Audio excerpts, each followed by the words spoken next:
Bonsoir, Monsieur le Président. Bonsoir. Merci de nous faire l'honneur de nous recevoir ici au Palais de Koulouba à Ouagadougou donc pour cette grande interview. Alors, chers téléspectateurs, le format de cet entretien est particulier. Au total, 10 journalistes vont se succéder par vague de 2 pour poser leurs questions au chef de l'État. 5 domaines sont concernés par les échanges. Il s'agit de la sécurité et de la défense, de politique et société, de la diplomatie et de l'AES, de l'économie et du développement, et enfin donc de la géopolitique régionale et internationale. Chaque pool donc, de journalistes aura entre 15 et 20 minutes pour échanger avec le chef de l'État. Mon rôle ce soir est celui de modérateur chargé de la police des débats.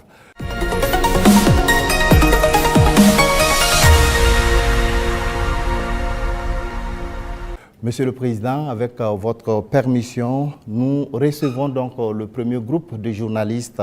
Il s'agit de Hervé Dapa de la télévision BF1 et Asmao Dao de la télévision C360. Bonsoir, chers confrères. Vous disposez de 20 minutes pour vous entretenir avec le chef de l'État sur les questions relatives à la défense et à la sécurité. Bonsoir, Excellence. Bonsoir. Alors, certains de vos détracteurs vous ramènent régulièrement une phrase, et cette phrase remonte aux premiers instants de votre prise de pouvoir, quand vous disiez que si tout est mis en œuvre, 3 mois suffiraient pour tendre vers la fin de la guerre. Et ces détracteurs disent aujourd'hui que 3 ans plus tard, la guerre n'est pas totalement terminée. Monsieur le Président, ce soir, que leur répondez-vous? D'accord, merci beaucoup. Et merci à tous d'être venus pour cette interview. C'est vrai, c'est ce que nous aurons souhaité, mais les choses n'ont pas été comme on le pense. Et je dis si tout est mis en œuvre. Alors, il y a plusieurs perspectives à mettre en œuvre pour pouvoir atteindre cet objectif dans ce laps de temps. Mais tout n'a pas été mis en œuvre comme on le souhaitait. Primo, l'adversité. Alors, dès que nous sommes arrivés au pouvoir, nous aurons espéré qu'on nous laisse travailler très rapidement et pouvoir avancer. Malheureusement, certaines personnes nous ont approchés et ont voulu que nous allions dans leur sens parce que leur objectif n'était pas que la guerre finisse de sitôt. Je veux parler de certaines forces étrangères qui étaient présentes sur notre sol. On a eu des débats houleux avec des diplomates venus d'ailleurs sur la question, mais personne ne voulait qu'on aille dans le sens de finir cette guerre. Nous l'avons compris à travers les messages. S'il arrivait que des gens viennent jusqu'à nous dire qu'il faut qu'on accepte qu'ils soutiennent les terroristes et nous soutenir également, ça veut dire ce que ça veut dire, c'est une guerre entretenue. Donc nous avons très vite compris, on s'est débarrassé de toutes les forces qui étaient présentes ici, que ce soit les forces françaises, les forces américaines, et nous avons compris que la lutte sera âpre. La deuxième chose aussi était nous croyions que nous avions quand même un minimum d'armes et de munitions en stock. Aujourd'hui, je peux vous dire ce que j'ai trouvé par exemple en stock. Il y avait en tout et pour tout au Burkina Faso moins de 100 000 cartouches de Kalachnikov. Et les armes, nous avions à peine une centaine. Comment est-ce qu'on pouvait faire la guerre? Il fallait se rééquiper, redoter l'armée en effectifs, en armement et tout. Ce qui a fait que l'objectif de 3 mois, si ces conditions préalables étaient réunies, c'était bien possible. Mais il n'y avait rien. On n'était pas préparé à la guerre, tant sur le plan équipement que sur le plan effectif. Justement, Monsieur le Président, vous venez de le dire, hein, quand vous prenez le pouvoir, si on veut caricaturer, il y avait plus d'hommes que de munitions dans l'armée burkinabé.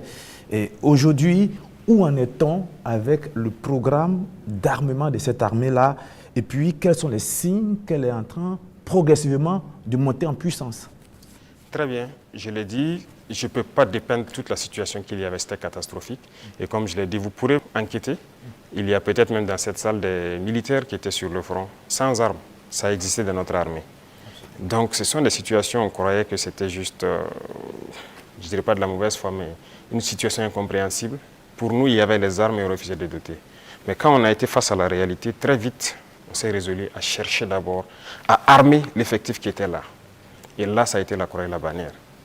parce que beaucoup de puissances ont refusé de nous vendre les armes. Et donc, on s'est tourné vers ceux qui avaient envie de nous vendre les armes. Très vite, on s'est équipé. On a recruté les VDP, on a pu payer tout ce qu'on voulait. Le processus, nous avons fait un plan d'équipement pour une montée en puissance. Et comme vous le constatez depuis maintenant 2 ans, les équipements commencent à rentrer. C'est toujours pas fini. Et ça continue de venir. Peut-être que dans quelques jours, vous verrez encore de nouveaux équipements qui seront présentés, qui sont principalement des équipements d'appui. Parce que d'abord, l'infanterie, il fallait l'équiper pour que chaque homme puisse avoir une arme en dotation. Ça, c'était un gros défi. Nous y sommes. On continue de recruter, comme vous le constatez. Chaque année, c'est entre 10 000 et 15 000 hommes qu'on recrute. Ça, c'est un effort considérable. Parce que, quoi qu'on dise, l'adversité est là. Et le volume de terroristes augmente. Parce que les impérialistes recrutent beaucoup de mercenaires qui viennent au Burkina Faso pour combattre. Donc, il faut qu'on s'adapte à la situation. Et maintenant, nous avons notre 3e phase, qui n'est plus d'acheter, mais de fabriquer nous-mêmes. Et nous sommes aussi là-dedans. Donc, c'est ça la montée en puissance. Il faut bien s'équiper, mais aussi créer une industrie de défense. Ça, c'est très important. Dans quelques mois, bien quelques années, on aura ici, nos militaires vont utiliser des armes made in Burkina. Bien sûr. Nous avons la capacité intellectuelle. Il y a de la ressource. Il suffisait juste de chercher. Et voilà. Nous sommes là-dessus. Vous serez surpris sûrement. Alors, Monsieur le Président, cette guerre, est-ce que nous pouvons la gagner? Est-ce que nous allons la gagner? Nous ne pouvons que la gagner. Qu'est-ce qu'on ferait? Soyez sûrs, nous n'irons nulle part et nous allons gagner cette guerre. Je vous ai dit que la menace mue beaucoup, mais nous nous adaptons. Et la force de l'armée burkinabé, c'est que c'est l'une des armées les plus résilientes au monde. La pression que le Burkina Faso a, et je ne pense pas que sur cette terre actuellement, il y a un pays qui a cette pression. Mais nous tenons, nos hommes se battent et nous nous adaptons constamment à la menace. Et nous comprenons d'où vient la menace, comment ça se manifeste, c'est ça le plus important. Et actuellement, je peux vous rassurer que bientôt, nous parlerons d'un albinos noir qui va apparaître. Et vous verrez. Ne me demandez pas de quoi il s'agit, je pense que vous comprendrez plus tard. La guerre va finir et très vite. Monsieur le Président, justement, pour gagner cette guerre, vous venez de le dire, il faut des armes et il faut aussi des hommes. Et surtout des hommes déterminés. La détermination, vous le savez, c'est le game changer majeur. C'est ça qui fait la différence dans toute guerre. En ce moment, au moment où on parle, quel est exactement le moral de nos troupes sur le terrain? Vous avez très bien touché le cœur du problème, la ressource humaine, les hommes déterminés. Il ne s'agit pas juste de payer de l'équipement, il faut des hommes déterminés. Et si vous remarquez, nous sommes en train de construire une armée de qualité. Et il n'est pas rare que souvent, lorsque nous jugeons qu'un chef d'élément ou bien une unité a failli à sa mission, qu'on les radie et qu'on les poursuive. C'est arrivé plusieurs fois et ça continuera comme ça. Si vous êtes engagé pour être militaire, vous devez accomplir la mission parce que la mission est sacrée pour nous. Et l'autre chose, c'est que malgré la pression, malgré les défis, les hommes continuent de se battre et ils sont très résilients. Si aujourd'hui vous attrapez un soldat burkinabé et le demandez, est-ce que vous voulez que d'autres personnes viennent se battre à votre place ou viennent vous aider? Ils vous diront jamais, ils préfèrent mourir. C'est à ce niveau que vous jugez leur morale. Ils sont prêts, toujours prêts, malgré la situation. Peu importe la bataille qu'on perdra, on va toujours maintenir le terrain. C'est ça qui est très important dans le mental des soldats. Donc, le moral est au top. Les gens n'espéraient pas être à ce niveau d'équipement, ils y sont. Donc, ils se donnent à fond. Et moi, je ne peux que féliciter et remercier tous ceux qui se battent. C'est très important. Alors, Monsieur le Président, dans votre argumentaire, vous parlez d'une guerre qui prend différentes formes, qui mue. On se demande, on se pose toujours cette question 10 ans après, qui attaque le Burkina Faso? Ce n'est pas du terrorisme seulement. C'est une guerre pour s'accaparer de nos richesses et nous empêcher de nous développer. Je l'ai une fois développé lors d'un discours, je pense. Je disais que si nous, on arrive à exploiter convenablement notre sous-sol, à transformer ce que nous sommes en train d'exploiter ici, ce que nous produisons, il y aura un sous-emploi chez eux là-bas. C'est une bataille.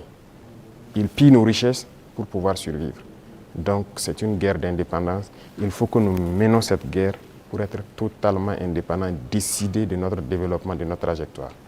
Donc c'est de ça qu'il s'agit actuellement. Monsieur le Président, vous venez de le dire, on parle de sécurité et de défense du Burkina Faso. Venons-en à votre sécurité personnelle. Vous venez de l'évoquer il y a un instant, la pression est énorme, elle est grande, le danger vient de partout. Monsieur le Président, rien qu'en 2025, il y a eu plusieurs tentatives de coup d'État qui ont été déjouées. Monsieur le Président, est-ce qu'il vous arrive parfois d'avoir peur? Merci, je pense que c'est la seule force que j'ai. Je n'ai pas peur. Parce que j'ai confiance en vous tous. Ça, c'est la première chose. Il faut avoir confiance au peuple. Parce que c'est le peuple qui nous a confié cette mission. Et j'ai confiance au peuple, qu'ils comprendront. Et voilà pourquoi on n'hésite pas aussi à être devant le peuple, pour leur expliquer la situation et leur dire ce qu'il y a. Et ça permet de garder une très bonne relation. Ça, c'est la première des choses. La deuxième chose, comme je l'ai dit, il y a une mentalité qu'il fallait développer au sein même de nos forces. Ça, c'est très important. Actuellement, cette mentalité-là, les gens comprennent pourquoi ils se battent. Vous prenez, il y a quelques années de cela, plusieurs officiers sur le terrain ne savent pas pourquoi ils se battent.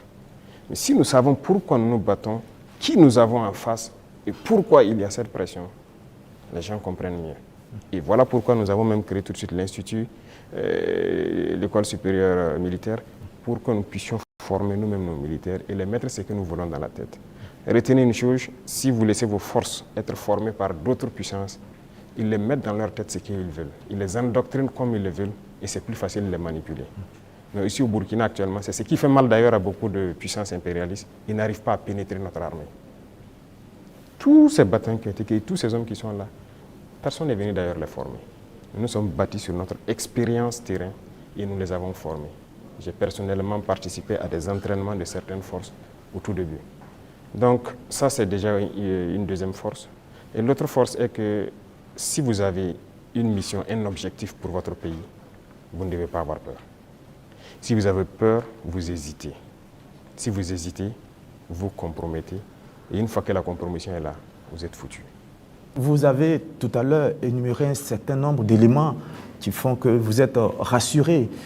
J'insiste parce qu'il y a l'histoire aussi. C'est l'histoire qui nous conduit. Ces forces impérialistes, elles sont réelles. En 1961, elles ont eu la peau de Patrice Lumumba en RDC. En 1972, elles ont eu la peau de Kwame Nkrumah d'une autre manière. Et puis en 1987, elles ont eu la peau de Thomas Sankara, toujours avec des ennemis internes et parfois avec la complicité de certains voisins. Vous savez ce qu'on dit, Monsieur le Président, le premier devoir d'un révolutionnaire, c'est de rester en vie pour continuer le combat. Monsieur le Président, est-ce que vous pouvez rassurer toutes ces personnes, tous ces hommes, ces femmes d'ici et d'ailleurs qui commencent à espérer que vous allez rester en vie?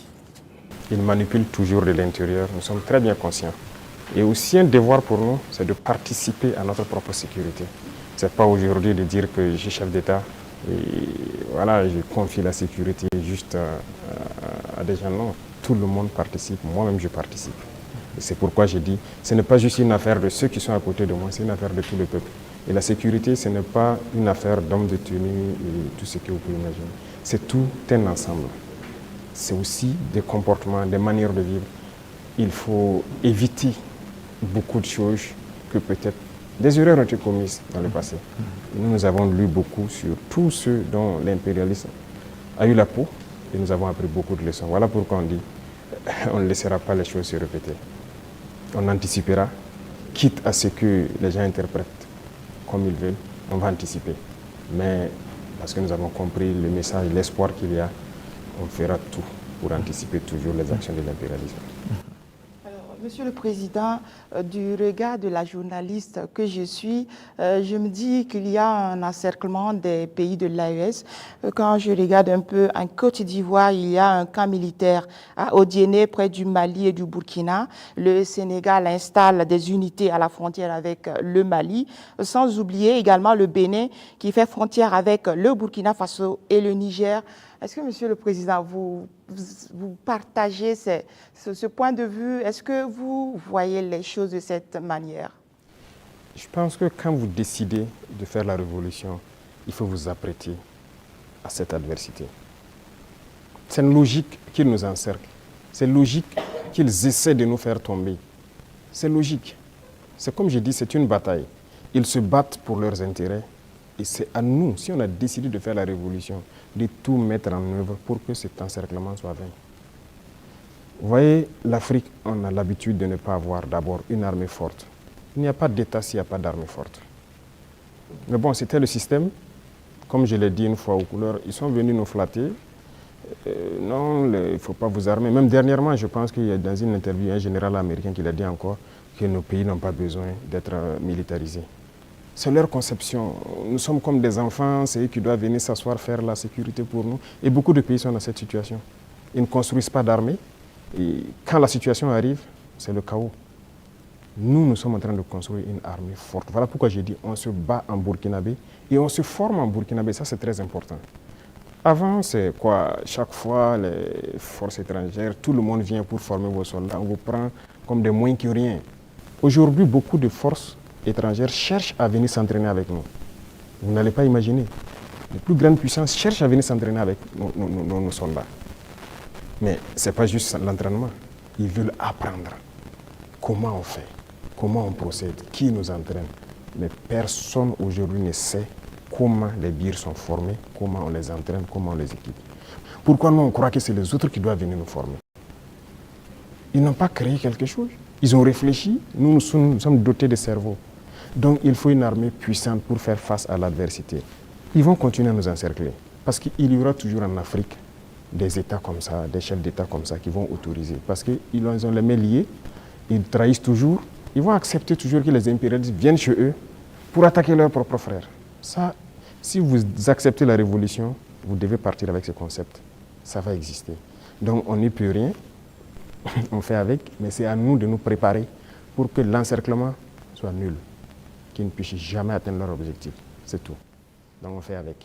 Tout récemment, la CEDEAO a tenu un forum des chefs d'état-major général des armées d'Afrique. Le Mali et le Burkina Faso n'y étaient pas, mais le Niger si. On sent un manque de solidarité, vous qui êtes au sommet de l'État. Qu'est-ce que vous pouvez nous dire? Bon, pas un manque de solidarité. Retenez que c'est une confédération, ce n'est pas une fédération. Sur certains aspects, on fait beaucoup de choses, en tout cas en tandem, mais dans la charte, il est dit que des pays peuvent décider des relations et de ce qu'ils peuvent faire. On ne peut pas dire à tel pays de ne pas collaborer avec tel pays, non. On n'est pas à cette étape d'abord. On est en train de consolider la confédération sur les aspects, un bon nombre d'aspects de développement, de défense et de diplomatie. Et après, on va passer à la fédération. Ce sont des étapes. Donc, le Niger peut participer à des rencontres. La confédération, on ne se ferme pas. On fait des ouvertures, on côtoie tout le monde. Nous sommes très panafricanistes, on est vraiment ouverts à l'intégration, à tout ce qu'il y a, mais avec des principes. Alors, exceptionnellement, d'accord. Comme il s'agit de défense et de sécurité, on vous laisse une dernière question.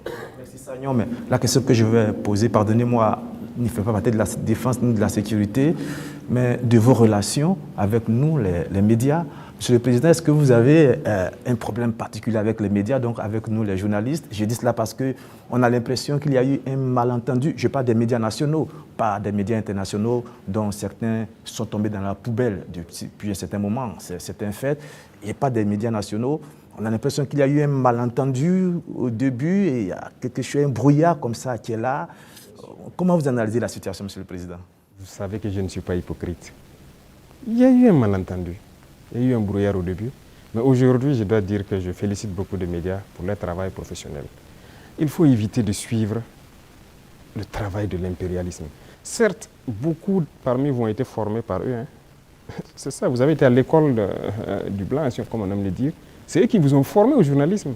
Donc moi, je ne vous en veux pas souvent quand les gens essaient de se comporter comme eux. Mais je parle pour que les gens prennent conscience qu'il s'agit de notre patrie.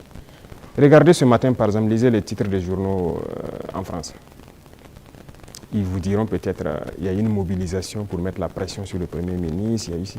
Ils ne vous diront pas qu'il y a eu une marche contre le pouvoir ou quelque chose.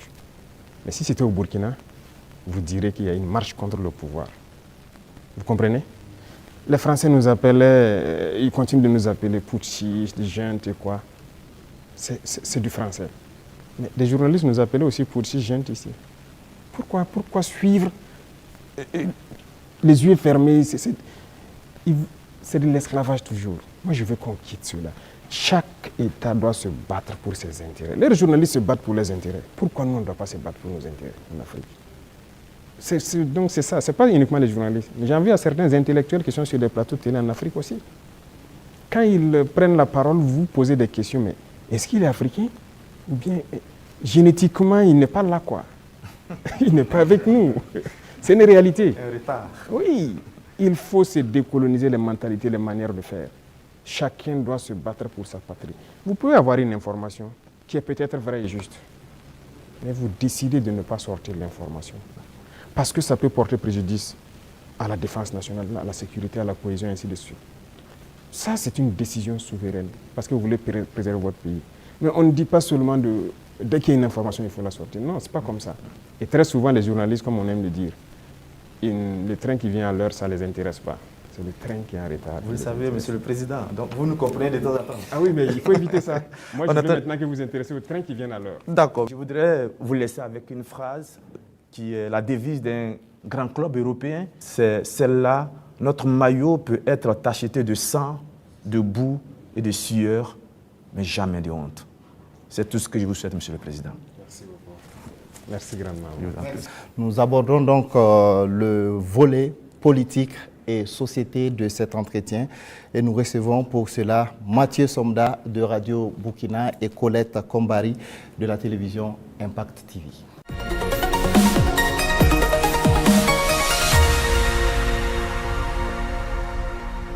Bonsoir, chers confrères. Vous disposez également de 20 minutes pour échanger avec le chef de l'État sur la rubrique politique et société. Excellence, Monsieur le Président, 30 septembre 2022, 30 septembre 2025, bientôt 3 ans de gestion du pouvoir d'État. Quel bilan d'étape faites-vous en termes de mise en œuvre de votre vision et de votre orientation politique à travers la révolution progressiste et populaire? Il faut dire que nous avons pris le pays sur le volet sécuritaire avec une situation, mais aussi sur le volet économique, politique avec une autre situation. Retenez qu'il y avait beaucoup de réformes à faire. Tellement de réformes qu'on ne pouvait pas les énumérer en un coup. Et donc, nous avions une idéologie que nous avons commencé à mettre en œuvre, la révolution, jusqu'en avril dernier où on l'a proclamée officiellement. Et qui dit révolution, il s'agit de révolutionner tous les domaines de notre vie. Parce qu'on ne peut pas continuer à faire la même chose qui se passait et espérer avoir un autre résultat. Si nous étions dans la continuité, je pense que c'est mieux qu'on laissait les politiciens continuer leurs choses, mais nous avons voulu rompre. Et la rupture nécessite beaucoup d'engagement. Dieu merci, le peuple a compris, les gens ont compris qu'il fallait rompre. Que ce soit en termes de comportement, de pratique, que ce soit en termes de gouvernance, que ce soit en termes d'économie, de commerce et tout ce qui va avec. Et tous les jours, je peux vous dire qu'on continue de découvrir. Parce que le système qui était en place, et moi j'aime caricaturer pour dire que c'est comme un gros nœud que nous avons trouvé. Quand vous défaites un autre apparaît. Quand vous défaites un autre apparaît. Donc il y avait beaucoup de maux dans notre société que nous sommes actuellement en train de résoudre. Et Dieu merci, je peux dire que plusieurs choses ont été lancées. Et le bilan, pour moi en tout cas, c'est satisfaisant, même si je pense qu'on peut faire encore plus d'efforts. Voilà. Et si vous souhaitez, domaine par domaine, vous pourrez me poser des questions, parce qu'il y a beaucoup de choses qui ont été entamées.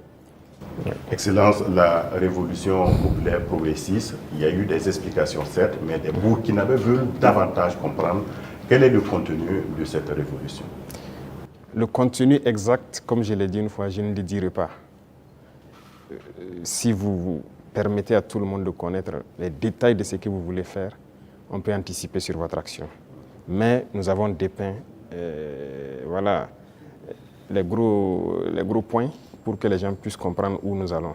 Alors, si vous remarquez, dans le modèle même de gouvernance, la lutte contre la corruption et la bonne gouvernance, il y a d'abord l'exemple que les gouvernants doivent donner.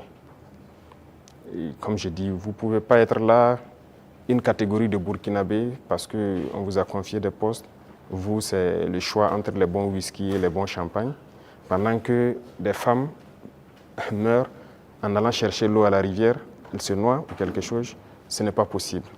Donc il y a cette idéologie-là qu'il faut avoir pour pouvoir avoir une société de justice. Tout le monde doit pouvoir avoir accès, par exemple, à l'eau potable. Vous ne pouvez pas, vous, manger comme vous voulez, faire le choix des repas et jeter ce que vous voulez à la poubelle, pendant que d'autres ne peuvent pas avoir un seul repas. C'est ce qui nous a amené à lancer des initiatives dans l'agriculture, par exemple, parce que notre population est en majorité agricole. Mais pendant longtemps, on se rend compte qu'ils sont délaissés. Ce n'est pas nos terres qui sont pauvres, ce n'est pas qu'ils n'ont pas la capacité de travailler. Mais il fallait les donner aussi ce souffle-là, ce qui nous a amené à créer des initiatives. Aujourd'hui, je pense que le plus important pour moi, lorsque vous rentrez dans les campagnes et que vous posez des questions aux cultivateurs, ils peuvent vous dire que franchement, voilà, ils se sentent bien maintenant. Ils cultivent, il a de quoi se nourrir et le surplus, il le revend. Généralement à la Sonagest qui paye, qui fait un stock de sécurité. Et lorsque dans certaines zones ou dans certaines périodes, il y a des soucis, ils le ressortent et le vendent à prix bien subventionné, accessible de tous. Donc ça, c'est très important. L'idéologie de révolutionner beaucoup de domaines, quand on prend le domaine même des finances publiques, alors on est en train de digitaliser beaucoup de paramètres, avec beaucoup de difficultés, parce que les gens n'aiment pas ça. Bientôt, par exemple, on va lancer la facture électronique. Déjà, quand on a émis l'idée, mais beaucoup de grands opérateurs sont opposés à cela. Pourquoi ils ne veulent pas la transparence? Parce qu'on a habitué les gens à la tricherie, à voler. C'est comme une norme. C'est ce qui était installé, donc il faut changer tout ça. Sur le plan des infrastructures et beaucoup de choses, le domaine des marchés publics et tout ce qui va, c'était d'ailleurs le domaine le plus corrompu. Voilà, vous êtes un entrepreneur, vous venez nous voir, on vous donne le marché, vous surfacturez, et après on se donne quelque chose à l'arrière. C'est ça la règle d'or. Et donc quand quelqu'un même vient avec cette idée, vous êtes exclu d'office. On ne vous permet pas. Et si on laissait continuer dans cela, je ne pense pas qu'on puisse s'en sortir. On ne pourrait pas payer des arbres, parce que, comme je l'ai dit, si vous ne faites pas des économies d'échelle, vous ne pouvez pas vous équiper. Vous ne trouverez pas une seule banque dans le monde où vous partirez prendre un prêt pour payer des armes. Ça n'existe pas. C'est avec vos fonds propres que vous pouvez vous équiper. En tout cas, nous, on n'a pas eu cette occasion. Et si quelqu'un en connaît, peut-être qu'on est preneur. Et tout ce qu'on est en train d'acquérir, je vous ai dit une fois le montant, ce sont des milliards de dollars. Hein. Comment on fait? Où on a puisé l'argent? Mais cet argent était là. Il fallait assainir le domaine des finances, le commerce et tout ce qui va avec.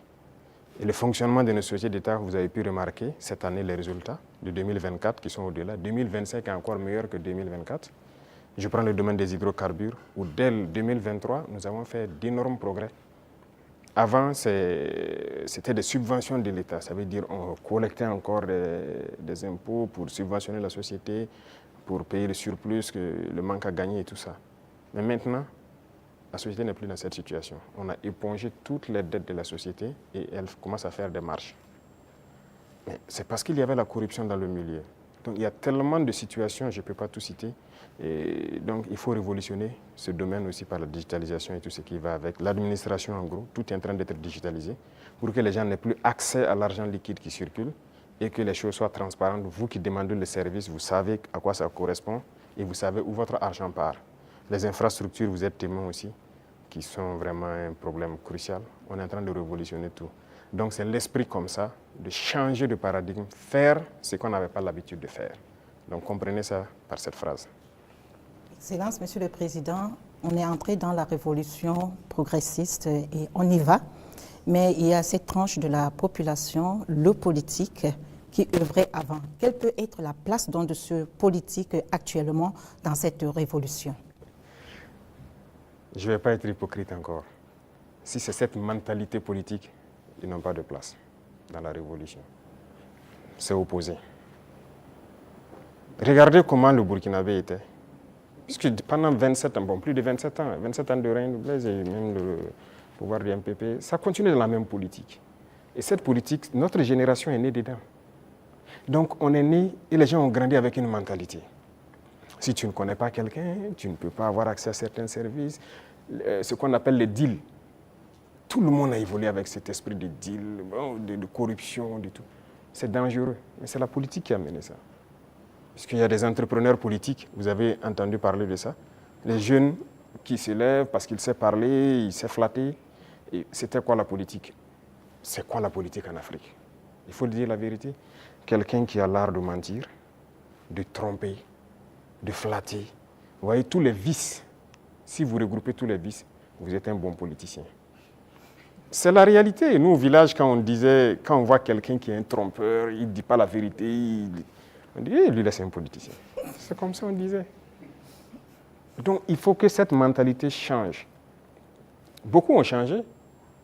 Beaucoup ont compris, ont changé et marchent avec nous.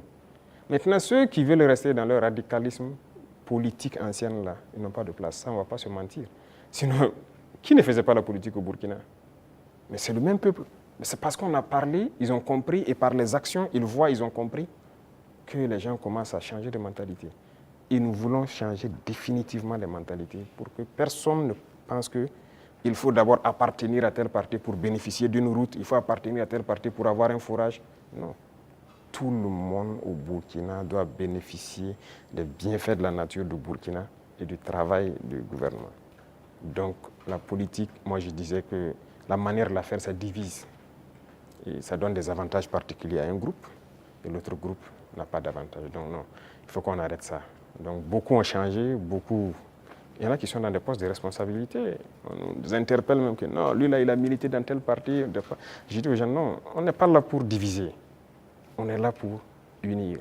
Tant que la personne a compris et veut faire le travail comme on le veut, on le met.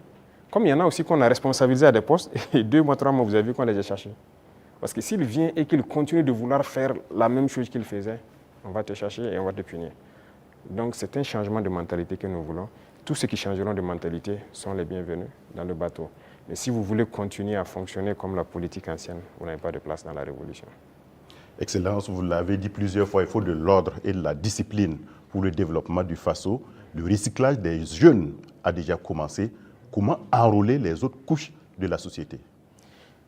Voilà, très bien. Ce programme, c'est un vaste programme que nous n'avons pas voulu détailler. Mais j'en ai parlé une fois lors d'un de mes entretiens, qu'il y a un vaste programme en cours. Il faut commencer. En fait, les jeunes, c'est bien, mais ce n'est même pas eux notre cible, ce sont les plus petits. Les plus petits, c'est eux notre cible. Après la mort de Sankara, vous avez suivi, on a cherché tous les travailleurs des garderies. Certains même sont décédés, malheureusement, mais les garderies se sont fermées. C'est le privé peut-être qui se débrouille, qui ouvre quelques maternelles et tout. Et bon, l'école est devenue autre chose. Vous savez, si vous voulez une société qui va être combative et compétitive demain, il faut miser sur les enfants. Aujourd'hui, moi j'ai séparé les 2 ministères pour que le ministère de l'enseignement de base prenne en compte ce volet. Vous voyez, on a lancé dans le concours normaux beaucoup de recrutement pour l'encadrement de la petite enfance, mais on vient de lancer encore de manière exceptionnelle ceux qui ont déjà été formés, qu'on veut recruter pour que cette année, on commence un certain programme. C'est eux la cible et on va y arriver. Nous avons un programme pour qu'on puisse commencer une certaine éducation patriotique, civique au niveau des plus petits. Et une fois que c'est ancré là-bas, nous avons de bons citoyens demain. La jeunesse aussi, on le fait avec. Les bacheliers, on les a fait rentrer en immersion. Ils avaient peur au début, mais je pense qu'ils ont compris beaucoup de choses. Ils doivent être plus solidaires, humbles. Ils doivent comprendre le Burkina. Parce que quelqu'un qui est né, excusez-moi, à Ouaga 2000 ici, qui est dans... Voilà, il dort dans le lit qu'il veut, il se plaint même que le matelas n'est pas bien. Le matin, il a le choix du petit déjeuner, ce qu'il veut. À l'immersion, il dort par terre, sur la natte. Il comprendra qu'il y a d'autres Burkinabés qui dorment par terre. À l'immersion, il n'a pas le choix du petit déjeuner. S'il y en a, il y en a. S'il n'y en a pas, il mange ce que les autres mangent. Déjà, dans sa tête, il comprend qu'il y a 2 faces du Burkina Faso. Et j'ai dit à l'immersion de les priver. Il y a des jours où ils auront 2 repas, des jours 1 repas et des jours sans repas. J'espère qu'ils l'ont fait. C'est pour qu'ils comprennent la vie. On est jeunes, mais si on a atteint cet âge et qu'on n'a pas compris qu'il y a plusieurs types de Burkinabés, c'est dangereux. Il faut que les jeunes comprennent qu'il y en a qui n'arrivent même pas à s'offrir un repas.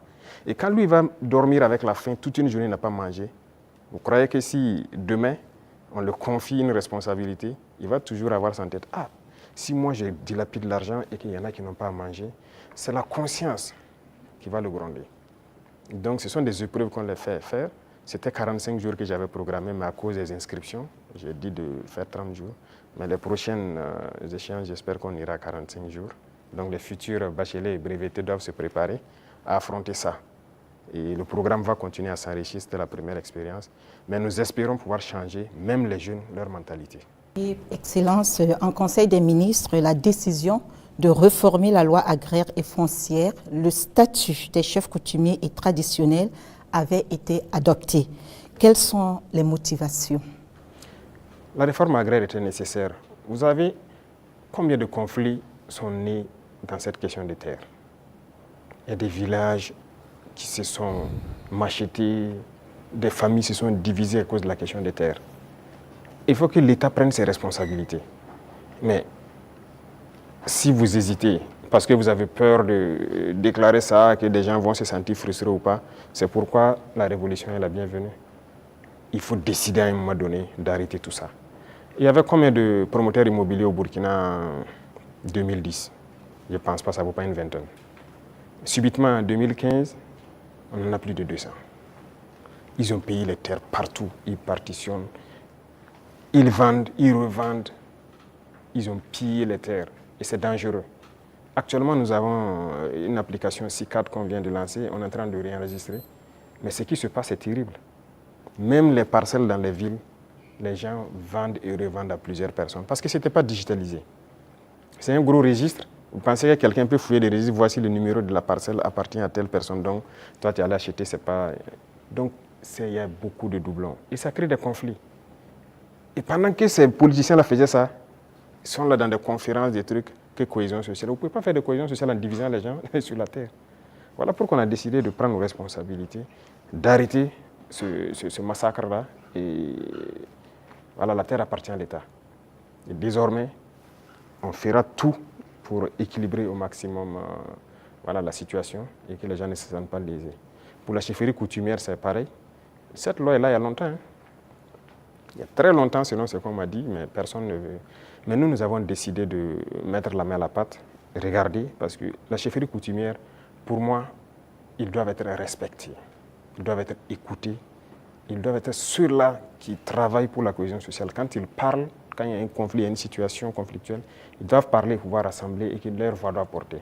Donc il y a un certain nombre de privilèges, si je peux dire, qu'on a mis autour, des symboles de la nation qu'on a mis autour pour que les gens les respectent. Qu'on le veuille ou pas, on les respecte et qu'eux-mêmes, ils imposent le respect. Parce que dernièrement, les politiciens les avaient détournés. Beaucoup, aujourd'hui, voilà, regrettaient avoir marché aux côtés des politiciens. Il y a des villages où les gens sont divisés, les gens ne respectent plus les chefs. Mais avec cette loi, en tout cas, qu'on a amenée à la LT, nous avons essayé d'élaguer beaucoup de choses pour que leur respect dans la société puisse être réinstauré. Et ça, c'est très important. Excellence, la lutte contre le terrorisme affecte notre tissu social avec des soupçons d'exaction communautaire. Le vivre ensemble est menacé par endroits. Comment amener les Burkinabés à renouer avec les valeurs cardinales telles que la solidarité, le civisme et la cohésion sociale? Je pense que ces valeurs sont en train de revenir toutes seules. Au contraire, la guerre a forgé aussi à ce que les gens comprennent beaucoup de choses et les gens commencent plus à s'unir. Vous savez, les inégalités sociales créent plus de problèmes de cohésion sociale que le terrorisme. Il y avait trop d'inégalités sociales. Je disais à certains, je dis, écoutez, vous avez mangé à votre faim, vous allez vous asseoir comment avec elle qui n'a rien mangé pour parler de cohésion sociale? Ce n'est pas possible. C'est la même situation que je vous ai pris tout de suite. Il faut essayer au maximum de mettre les gens à un certain niveau. Tant qu'il y a la richesse, que ce soit bien réparti. Ça, c'est le premier pas. Les cas d'exaction et tout ce qu'il y a, il faut faire attention. Il y a beaucoup de gens qui ont donné des allégations. C'est dernièrement, quand on a vu le cas à Solenzo, ils ont sorti des images, parlé. On n'a rien dit, on s'est calmé. Quand ils ont fini de chanter, on a montré les civils qu'ils disaient que les forces ont tués ont été transportés jusqu'à Ouagadougou ici, mis en sécurité. Ah, si on les a tués, pourquoi ils sont à Ouagadougou? Comment ils se retrouvent à Ouagadougou? Souvent, c'est fait à dessein. Ils inventent tout ce qu'ils veulent inventer avec leurs ONG, leurs médias et tout. Mais on laisse, quand ils finissent, on montre la vérité. Voilà. Les terroristes ont pris des civils comme boucliers humains, certes, mais les forces ont pu faire la distinction. Et après le combat, ils ont rassemblé les civils à Solenzo. On a dépêché les moyens nécessaires pour les transporter, venir. Et ils ont été présentés devant tout le monde. Ce sont des centaines de civils. Ils ont témoigné. Donc, il faut qu'on fasse attention aux récits de certaines personnes qui veulent juste développer des thèses. Et leur objectif, c'est de nous diviser. Mais nous, on ne doit pas tomber dans ce piège-là. Voilà. Excellence, on a constaté cette année une reprise du dialogue social entre le gouvernement et les syndicats après plusieurs années d'interruption. Quel message donc renvoie votre gouvernement avec ses partenaires sociaux quand on sait que la situation était tendue entre le gouvernement et les syndicats? Comme c'était tendu entre le gouvernement et les journalistes. Il faut que chacun comprenne qu'il faut se battre pour sa patrie. Nous avons fait comprendre aux gens. Vous savez, moi j'ai parlé avec les responsables syndicaux. Je les ai réunis ici, je les ai parlé à un moment donné de notre histoire. Mais j'ai été déçu après. Donc je les ai dit, soit vous êtes burkinabé ou vous n'êtes pas burkinabé. Donc le bras de fer s'est enclenché. Mais après on a décidé de les revoir parce qu'on suppose qu'ils ont compris le message. Et même ça, je ne vais pas mentir, quand ils sont venus, ils ont voulu encore comprendre et sortir certains comportements, les faire comprendre, ça ne marche pas. Le pays est en guerre, il faut tout faire pour le pays. Ce syndicalisme importé là, ce n'est pas du syndicalisme ça. Il y en a même qui se vantent d'avoir participé à la chute de Sankara. Et c'est eux qui ont tout commencé, ainsi de suite. Vous croyez que c'est bien ça? Les Occidentaux vous manipulent et vous continuez à agir comme eux ils veulent. Ça, ce n'est pas du syndicalisme. Un syndicaliste se bat pour les intérêts des travailleurs. Mais la plupart du temps, ce que les responsables même veulent, c'est venir manger avec le pouvoir. Et les gens se taisent. Non. Écoutez, nous, on a beaucoup de dossiers sur beaucoup de personnes, pas seulement les syndicalistes. Hein. Dans la société, on a beaucoup de dossiers. Les gens qui nous ont approchés au début, qui ont voulu des avantages, qui ont voulu quoi, qu'on a refusé, qui s'y retournent, qui sortent, qui parlent. On a leur dossier. Donc, syndicalisme sain, il y a beaucoup d'actes que l'on a posés.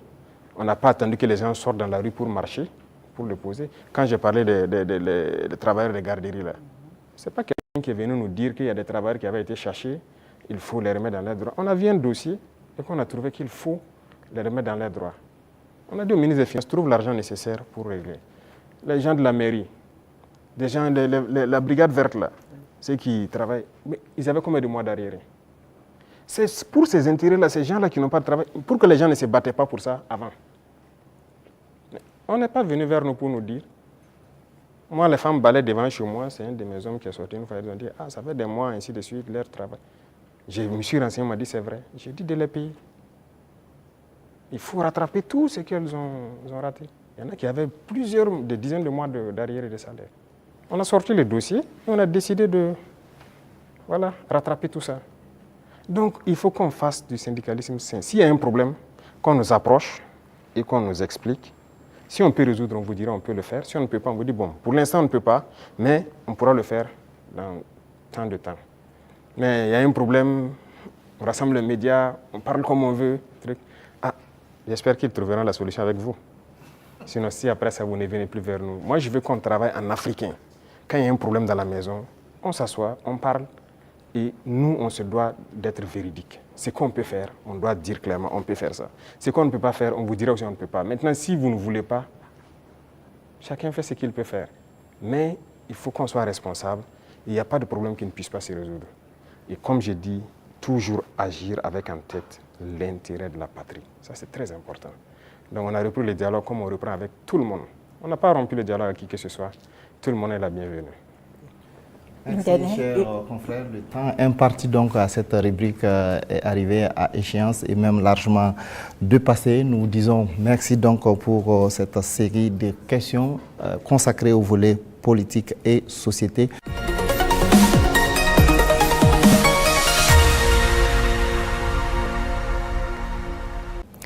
Monsieur le Président, les préoccupations relatives à l'économie et au développement sont portées par Soumaïla Rabo de Savane Média et Jean-Marie Toé des éditions Sidoya. Bonsoir, chers confrères. Vous disposez également de 20 minutes pour vous adresser au chef de l'État. Bonsoir, M. Sayon. Monsieur le Président, malgré la crise sécuritaire et la conjoncture internationale, l'économie burkinabé se porte bien, avec 1,5 de progrès sur le taux de croissance économique en 2024. On sait que l'amélioration de la situation sécuritaire y est pour beaucoup, mais aussi l'agriculture et le secteur des services. Qu'est-ce qui est fait par le gouvernement dans l'immédiat pour permettre à l'économie nationale de continuer sur cette lancée? D'accord, merci. Je vois que ce sont des chiffres macroéconomiques. Et nous sommes au courant et on fait le point constamment avec le ministre des Finances. Il y a des efforts qui sont faits. C'est vrai qu'il y a des zones qui ont été sécurisées qui nous permettent de produire. Et donc la production agricole a beaucoup grimpé, ce qui permet une transformation au niveau des petites unités que nous avons, mais aussi de l'exportation pour les excédents de certains produits. Donc ça contribue beaucoup à la balance commerciale. Il y a aussi la question même de l'exploitation minière. Donc il y a un certain nombre de mines qui avaient arrêté l'exploitation, si vous vous souvenez, d'autres en 2020, d'autres en 2018 même, mais qui ont repris aussi. Et tout ça, ça contribue donc à cette croissance-là. Et nous poursuivons dans ce sens. Et actuellement, si vous voyez par exemple le secteur minier, la tendance du gouvernement, c'est d'exploiter notre or nous-mêmes. Donc il y a des mines qu'on vient de reprendre le contrôle, et on continuera à reprendre le contrôle petit à petit, ou à co-exploiter avec les sociétés qui sont déjà là. Parce que la règle, c'était quoi? Quelqu'un vient, il prend le permis, il l'exploite, 10% au gouvernement et le reste, c'est pour lui. Et d'ailleurs, 10%, on n'a pas de contrôle. Donc tout ça, actuellement, on est en train de reprendre le contrôle vraiment pour s'assurer qu'est-ce qu'il sort de notre sous-sol et prendre aussi une part importante. Donc tout ça contribue donc à la croissance économique, vu aussi les initiatives qu'on a lancées dans le domaine agricole. Beaucoup d'autres spéculations ont été donc financées et ça permet en tout cas une bonne croissance. Mais pour moi, le plus important, c'est quand souvent le ministre des Finances apporte les chiffres, il dit bon, c'est très bien, mais j'envoie quelqu'un, va au marché, tu vois, ce qu'on appelle Anampa Moré. Ça coûte combien une boîte de maïs, ça coûte combien une boîte de mil. Et va aussi dans tel, je prends les informations. Si le coût a baissé, on sait qu'il y a un impact sur la population. C'est ça qui est le plus important. Donc ce travail, on le fait constamment et les services de renseignement même sont mis à contribution pour qu'on ne dise pas un chiffre macroéconomique qui a une croissance de voilà, 1,5, mais qu'il n'y ait pas d'impact au niveau donc, des couches vulnérables surtout. Donc on continuera cette progression s'il plaît à Dieu. Monsieur le Président, si la volonté c'est de soulager davantage le panier de la ménagère et améliorer le pouvoir d'achat du consommateur, peut-être faut regarder du côté de la SONABI, la Société nationale burkinabé d'hydrocarbures, que vous avez trouvé déficitaire en fin 2022 et qui est aujourd'hui pratiquement surliquide, parce que c'est la championne des sociétés d'État. C'est la moitié des bénéfices de 2024 réalisés par les sociétés d'État. Est-ce qu'il ne faut pas maintenant diminuer le prix du carburant? D'accord, merci. Je pense que c'est une des questions que les gens peuvent se poser. C'est très bien, on a fait des progrès, mais quand est-ce qu'on a équilibré et qu'on a commencé à avoir des bénéfices? Qu'est-ce qu'on a fait? Ça, c'est très important à comprendre. Et l'autre chose, c'est que est-ce que ces bénéfices ne participent pas à quelque chose d'autre au profit donc, des populations? Je prends un exemple. On est en train de créer des brigades de construction des routes au niveau de chaque région. Vous voyez notre réseau routier? Déjà, ce qui est existant est dégradé, même la RN1. Si vous quittez ici jusqu'à, surtout la zone de Kokologo et tout ça, c'est carrément dégradé. Ça veut dire qu'on a un besoin important d'investissement donc, dans le secteur des infrastructures routières. Et la SONABI doit participer beaucoup. Je viens de leur confier cette nouvelle mission parce que le carburant qui va ravitailler les différentes brigades, même le bitume et tout ça, la SONABI va devoir s'en charger. Si on baisse, le rythme va baisser. Mais vous voulez qu'on aille vite ou pas? Et il y a aussi une question de, je ne dirais pas de comparaison. Vous voyez, le carburant se retrouve moins cher au Burkina que certains pays côtiers. Nous, on part chercher le carburant là-bas, on fait le transport jusqu'au Burkina, mais c'est moins cher par rapport à ces pays. Vous pouvez expliquer ça? Si on doit monter à leur niveau, on fera beaucoup de marches. Et là même, je peux vous dire qu'on pourra bitumer beaucoup plus de routes qu'on le pense. Mais on garde toujours comme ça parce qu'on veut aller vite. Aujourd'hui, vraiment, il faut remercier le peuple et les amis du Burkina Faso. Beaucoup de gens contribuent, par exemple, la Faso Mebo, pour embellir les villes, pour faire les routes et tout ça. Mais à un moment donné, le gouvernement aussi, d'abord, a commencé par financer, mais on va devoir financer pour que le rythme continue. Donc c'est une symbiose entre nous et le peuple. Et je pense que s'ils comprennent l'effort qu'on fait, là où leur argent part, les gens doivent comprendre que bon, on peut rester sur cette ligne. Quand on atteindra un objectif donné, on va pouvoir baisser, ça c'est logique. Personne ne va être riche et vouloir que ses enfants vivent dans la misère, si je peux dire ainsi. Donc les richesses seront partagées, mais nous avons du retard et on doit rattraper le retard. Tout de suite, par exemple, je vous disais qu'on ne peut pas continuer à payer l'équipement militaire, il faut qu'on produise. Et pour produire, vous avez besoin de construire des usines. Vous n'irez pas quelque part demander un prêt pour construire une usine de ce genre. Quoi. Non, personne ne va vous donner ça. Même les équipements qui constituent même l'usine, personne même ne veut vous vendre. Donc ça, c'est à l'interne. Il y a beaucoup de choses qu'on fait. On ne vous donnera pas de prêt pour ça. Et regardez tous ces équipements de façon merveilleuse, quoi. C'est combien de milliards? Ce n'est pas le prêt de quelqu'un. C'est l'argent du contribuable. Donc ce sont des choses, nous-mêmes, on a souhaité pour aller vite. Vous croyez que si j'avais un prêt de 200 milliards en 2023, moi, j'équipais tout le Burkina Faso en 2023. Mais personne ne veut vous donner des prêts sur ce volet-là. Donc finalement, c'est l'argent du peuple qui équipe le peuple. Donc il y a beaucoup de domaines, on le fait nous-mêmes. Et donc ça a besoin d'un minimum de sacrifice. Quand on va atteindre le niveau, ne soyez pas surpris. Dès qu'on se sentira que voilà, on peut le faire, on va le faire. Alors, Excellence, dans le secteur des infrastructures, avec l'ONBA, Faso Mebo, tout comme dans les industries avec Faso Kosam, les usines de tomates, la SM Sosiko, les mines, l'État est de plus en plus présent. Est-ce que l'État n'est pas en train de se substituer au privé? Ah, ça c'est une très bonne question. Alors, il faut faire un choix. Ça, c'est une chose. Et l'autre chose, il ne faut pas voir ça comme ça. Le privé a toujours des domaines d'activité. Mais il faut avoir cette capacité de s'adapter. Il y a des choses qui doivent revenir à l'État. Mais c'était donné au privé. Pourquoi? Bon, nous, on n'a pas d'élection à financer, on n'a pas de compte à ouvrir ailleurs pour sécuriser quoi que ce soit. Ça ne nous intéresse pas tout ça. Donc ça fait que nos rapports avec le privé sont de plus en plus sains. Chacun fait ce qu'il doit faire, paye ses impôts qu'il doit payer. Et nous les disons chaque fois de s'adapter. Quand on prend le secteur minier, moi j'ai rassemblé les opérateurs, je les ai dit, investissez dans les mines. Beaucoup n'ont pas compris. Il y a un en tout cas qui a commencé à investir. Et je pense que dernièrement, je l'ai reçu, on a dit que moi je l'ai ouvert les yeux, qu'il ne savait pas qu'il y avait l'argent là-bas. Pour lui, c'est l'import-export. Il dit l'import-export, vous ne faites que sortir nos devises. Et le peuple ne travaille pas. Ça, c'est un exemple. Donc, il est en train de se muter un peu. Moi, le ministre de l'Agriculture, vous vous souvenez, il a fait des sessions à Bobo, il a rassemblé les opérateurs économiques quand on voulait lancer les Bagré-Pôles et tout ça, la relance de l'activité, l'offensive. Mais je peux vous dire aujourd'hui, personne n'a investi. J'ai dit d'accord, j'ai fait faire le point de bilan de l'offensive, puisque nous sommes en 2025, au ministre, et la part que le privé devait prendre pour investir dans nos pôles de croissance, je lui ai demandé quels sont les privés qui ont pu investir dans la terre et tout ça. Il dit personne. C'est ceux qui étaient déjà dedans, les producteurs de semences, ces trucs qu'on a d'ailleurs encouragé, les coopératives, c'est eux qui ont continué. Mais les grands opérateurs, je lui ai dit, oui, il ne faut personne. Il dit d'accord, très bien.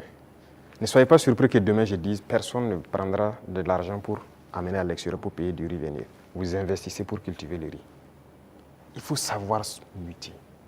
Il faut savoir s'adapter à l'idéologie de ceux qui dirigent. Donc le secteur privé aura toujours quelque chose à faire. Mais il faut s'adapter au contexte. Parce que si on laisse tout aux mains du privé, il n'y aura pas de pays. C'est ce qui était déjà là. Quand on prend le CCVA, lequel d'entre vous n'a pas de véhicule qu'on contrôle? Vous osez prendre votre véhicule rouler sans visite contrôle technique? La police va vous arrêter. La police, c'est qui? C'est le peuple qui paye, c'est ceux qui sont mandatés pour faire cette police par le peuple. Si la police doit contrôler des véhicules pour vous obliger à prendre la visite technique, et cette structure appartient à une privée, a été privatisée. De l'argent, je dirais gratuit, privatisé. Vous trouvez ça normal? La Socico, c'était privatisé. Beaucoup de sociétés sont privatisées. Mais ça peut faire rentrer de l'argent pour l'État et que l'État doit travailler pour tout le monde. Si vous privatisez tout, on fait quoi? L'État gagne l'argent où? On ne veut pas construire notre pays? On veut rester comme ça, dans ce qu'on connaît là? Nous, on veut construire. On veut produire, on veut que tout le monde vive bien et en paix. On veut voir nos enfants dans d'autres types d'écoles. On veut que notre pays se développe. Et pour ça, l'État doit être responsable et prendre ses responsabilités dans certains domaines. Même le secteur des mines, on est en train de racheter. Il y a les deux premières mines qu'on a décidé de racheter, ce n'est pas qu'on a retiré, on a racheté. Et vous avez suivi, c'est près de 100 milliards. Mais c'est l'État qui a payé pour racheter ces mines. Et c'est nous exploitons maintenant. Et on fera comme ça. Même les parts que j'ai dit qu'on va prendre, on va racheter des parts. Il faut que l'État soit fort. Si l'État n'est pas fort, vous n'avez pas de pays.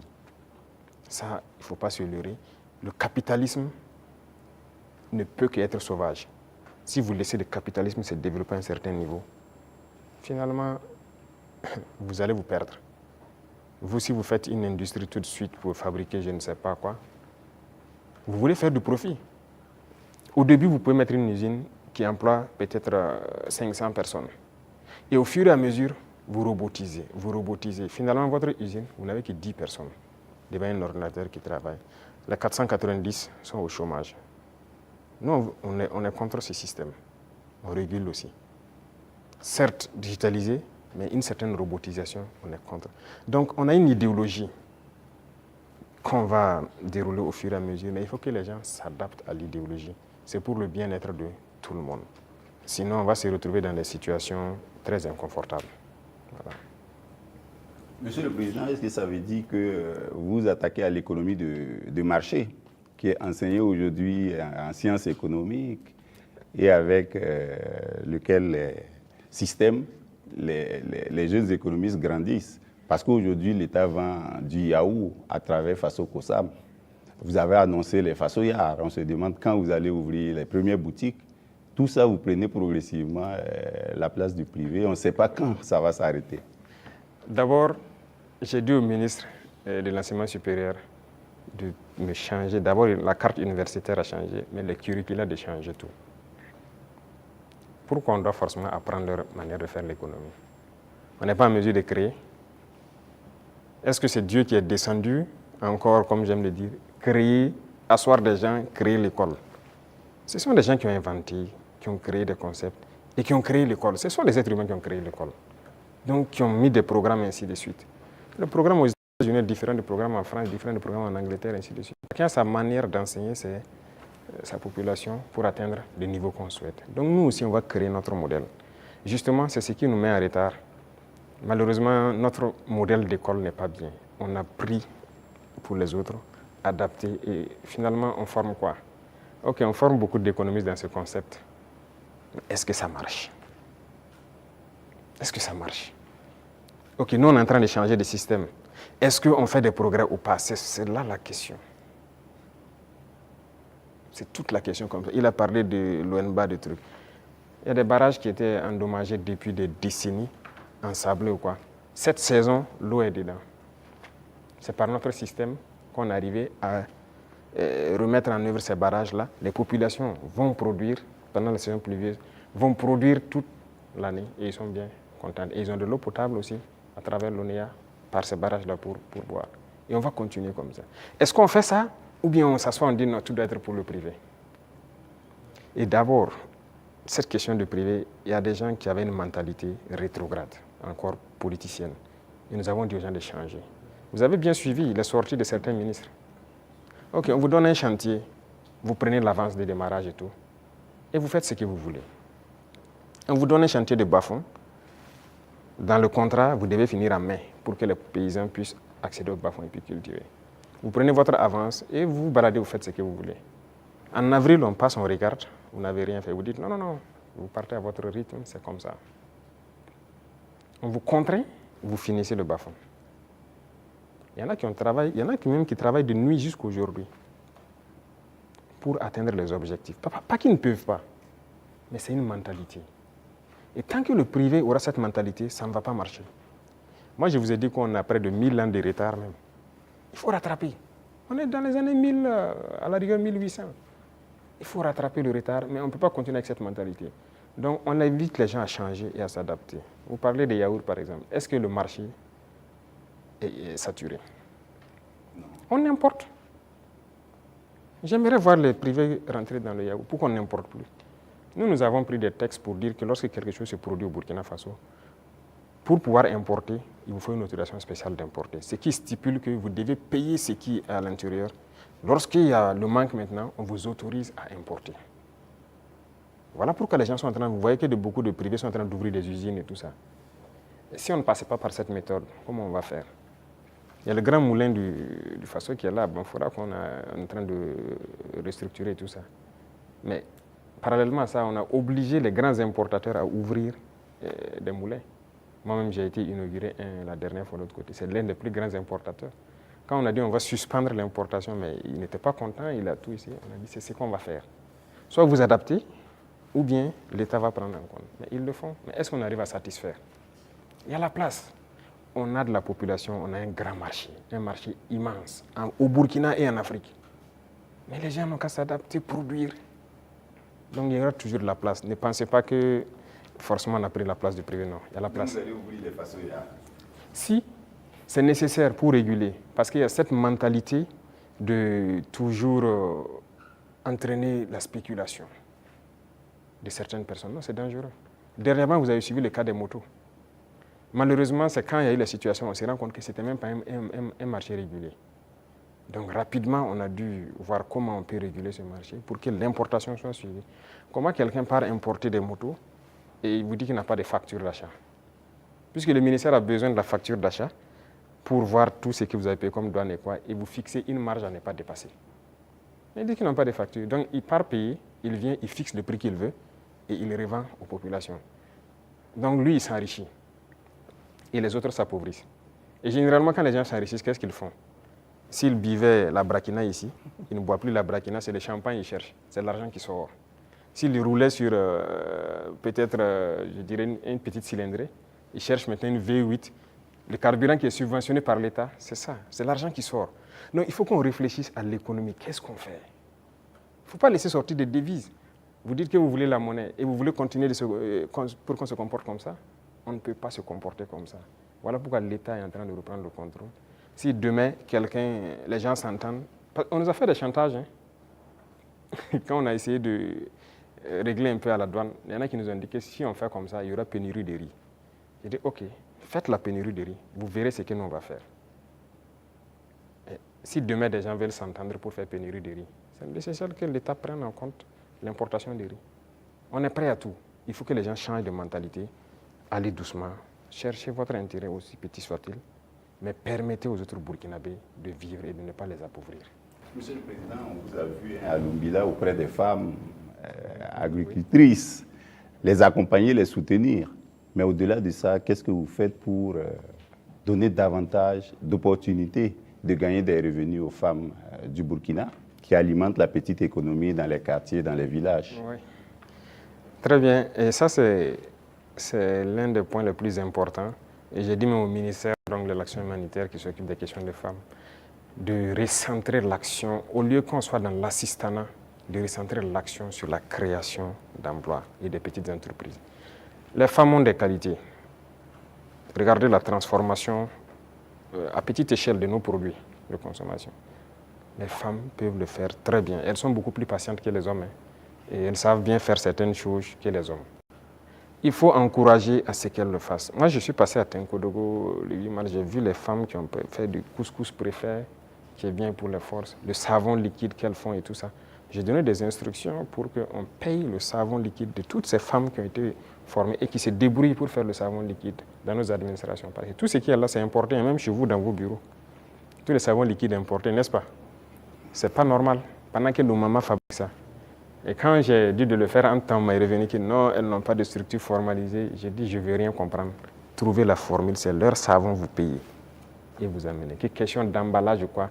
Même si moi, vous m'amenez dans mon bureau avec les bidons recyclés des eaux de boisson, là, je vais utiliser. Ce n'est pas grave. En attendant qu'on ait ce qu'on... Pour qu'on veut le luxe, acceptons nos réalités, transformons ce dont on a besoin et consommons ça. Et on va évoluer au fur et à mesure. Une dame qui peut se transformer du savon à petite échelle, si on l'accompagne en lui donnant des marchés trucs, demain, elle peut avoir une grande entreprise qui produit et qui exporte. Voilà la mentalité qu'il faut qu'on développe. Et donc, j'ai dit au ministère là, de ne plus être là dans, vous voyez, l'action humanitaire, l'assistanat, non. Il faut recenser les problèmes des femmes. On a beaucoup de produits qu'on est en train de faire aujourd'hui.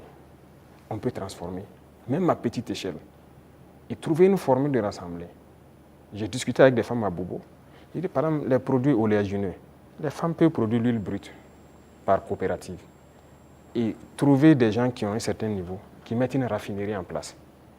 Et leur rôle, c'est de payer les huiles brutes et de raffiner pour donner de l'huile parfaite sur le marché. Il faut qu'on aille vers ça.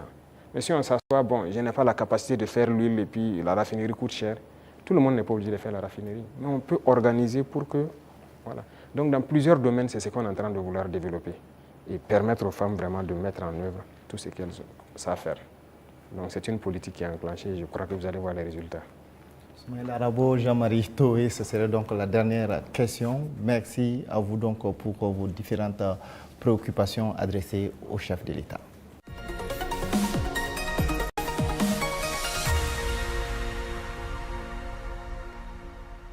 Excellence, nous accueillons à présent Sekou Tangara de la télévision Africable et Abdou Zouré de Faso 7. Ils vont échanger avec vous sur des sujets en lien avec la diplomatie et l'AES. Bonsoir, chers confrères. Alors, vous disposez pour ce volet de 15 minutes. Merci, Sagnon. Monsieur le Président, l'Alliance des États du Sahel a 2 ans. Comment est-ce qu'elle se porte aujourd'hui? Quel est son état de santé? Merci. Je dirais que l'évaluation de l'état de santé, c'est à travers la population qu'on peut le sentir. Et à travers la population, je pense qu'elle se porte bien.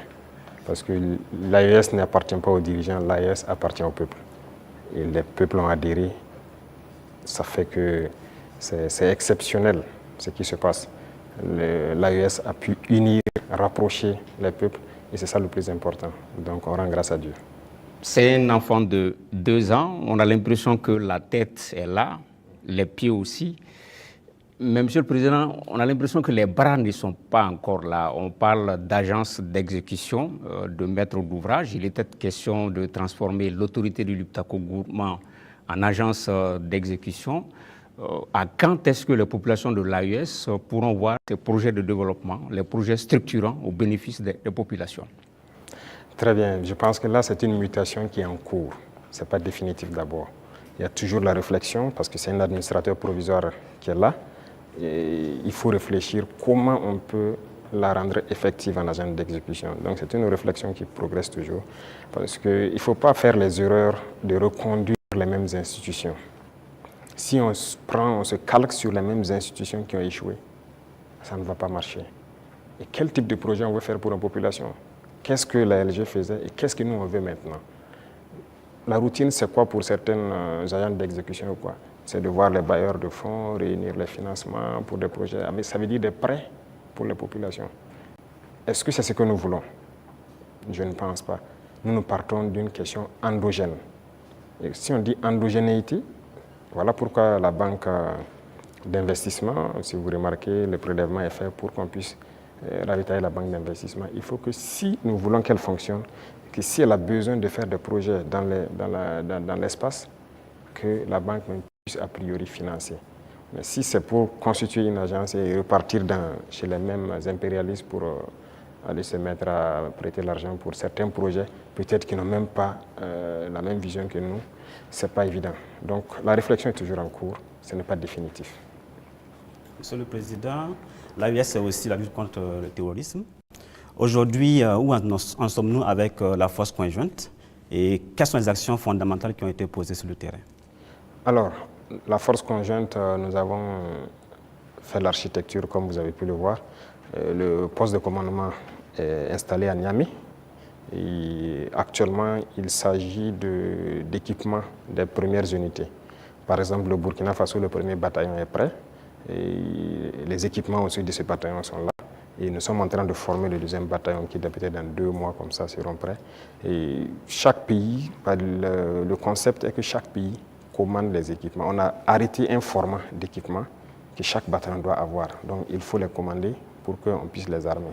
Et comme je l'ai dit, jusque-là, on ne fabrique pas certains équipements. On est obligé de commander. Et vous voyez comment le monde est fou. Tout le monde prépare la guerre. Vous pouvez commander aujourd'hui un équipement, on vous donne 4 mois, 6 mois, 8 mois, souvent même des années.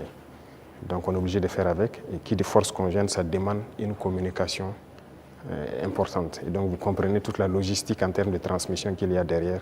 Il faut que ce soit parfait. Donc voilà pourquoi on ne précipite pas les choses. Déjà, il y a beaucoup d'opérations qui se mènent de façon conjointe. Donc c'est déjà le début de la force. Peu importe la situation qui se passe entre nous, du Niger ou du côté du Mali, nos forces arrivent à déjà coordonner pour travailler. C'est ça le plus important. Quand on regarde, pour rester sur la force conjointe, quand on regarde la photographie de l'AIS, la Confédération est entourée par des pays avec lesquels souvent il y a des frictions diplomatiques. C'est-à-dire quand on prend le Niger, il y a des frictions avec le Bénin, le Mali, il y a des frictions avec l'Algérie, le Burkina, même si on ne le dit pas, des petites frictions souvent avec la Côte d'Ivoire. Comment transformer justement ces frictions diplomatiques en opportunités opérationnelles pour lutter contre le terrorisme, Monsieur le Président? C'est ce que j'ai dit. Vous voyez, c'est autour de l'AES. Si nous connaissons la menace qu'il y a autour de nous, l'opportunité, la seule opportunité à saisir, c'est de développer des armées très fortes et d'essayer de nous développer. C'est la seule opportunité. Sinon, l'adversité, on va toujours l'avoir. Ce n'est pas comme ce que vous avez cité, c'est réel. C'est réel. Mais qu'est-ce qu'on peut bien faire? Le problème en Afrique, très souvent, ce sont les dirigeants. Ces frictions diplomatiques, c'est pas entre, moi je n'aime même pas dire les frictions entre les États. Il n'y a pas de friction entre les 2 pays ou quoi. Il y a friction entre les dirigeants des pays. Est-ce qu'entre armées de l'AES et ces pays-là, ça coopère, ça se renseigne, il y a la collaboration? Bon, pour certains cas, je ne sais pas, mais je prends par exemple le cas de... Même avec le Bénin, nous, on n'a pas les mêmes approches en termes de terrorisme. Je prends par exemple le cas du Bénin. Moi, avant d'aller à Moscou la dernière fois, en mai, un jour, j'étais là, il y avait une menace qui planait sur un détachement au Bénin. Mais les militaires n'attendent pas de monter au niveau politique ou quoi que ce soit pour certaines choses. Ils ont contacté nos forces à l'Est, qui ont confirmé en tout cas la menace. Ils ont demandé si on pouvait faire quelque chose. Moi, j'étais encore là, c'était un samedi, je me souviens. J'ai ordonné à nos appareils d'aller survoler et voir ce qui se passe, parce qu'ils ont intercepté les communications de regroupement. Effectivement, les drones sont arrivés à la frontière, ils ont vu que les terroristes se regroupaient pas loin de leur base. On a frappé et on a avorté l'attaque. Ce n'est pas une fois, ce n'est pas 2 fois. Vous voyez, les forces coopèrent. C'est ça l'esprit militaire. Un bon militaire, la menace d'abord, il y a une menace commune. Mais maintenant, c'est souvent au niveau, comme je l'ai dit, au niveau des dirigeants, beaucoup n'ont pas compris. Ils sont là dans des guerres inutiles. Mais le plus important, la menace est commune. Si quelqu'un croit qu'il peut se soustraire de la menace, il se trompe. Donc on coopère. Les militaires coopèrent. Vous avez dû voir, par exemple, nous et les dirigeants ivoiriens, il ne faut pas se mentir, ça ne va pas. Mais vous avez dû voir nos militaires, très souvent même, qui se retrouvent, qui s'assoient ensemble à la frontière, qui causent.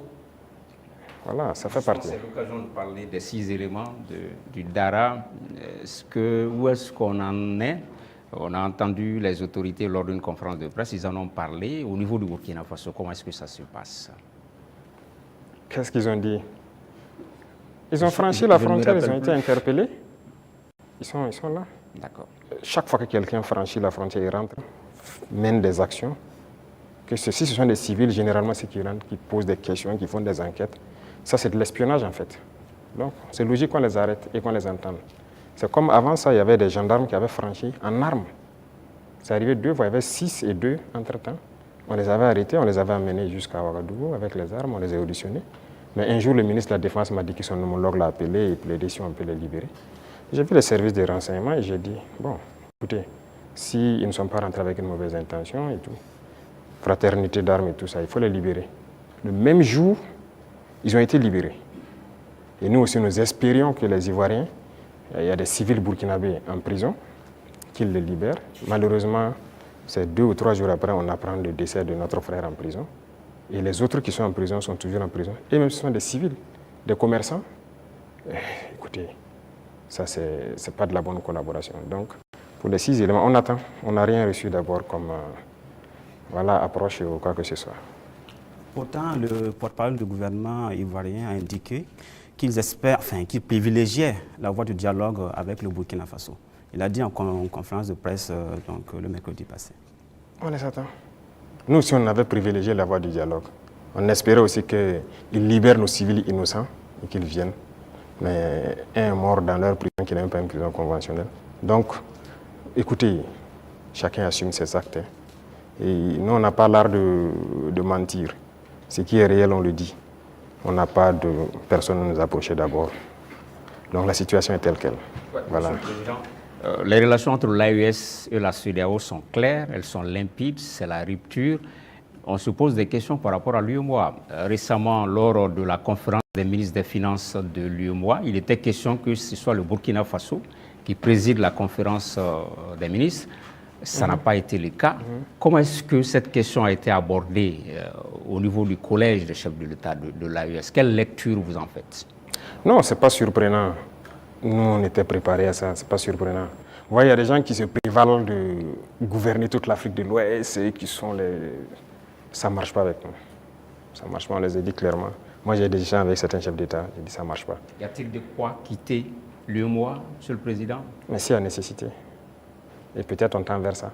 Si on ne peut pas gouverner, qu'est-ce que vous voulez? On nous cherche. Ça a été le même cas que la CEDEAO. On nous pousse vers la porte, ben on va partir. Donc on les regarde. La balle est dans leur camp. En préparant l'émission, Monsieur le Président, on a appris que vous aimez cette formule « tout est urgent ». Au sein de l'AES, est-ce qu'il y a plus urgent, même dans la hiérarchisation des urgences? Qu'est-ce qu'on peut privilégier aujourd'hui? Les urgences au niveau de l'AES? Oui. C'est la question sécuritaire. C'est le plus urgent.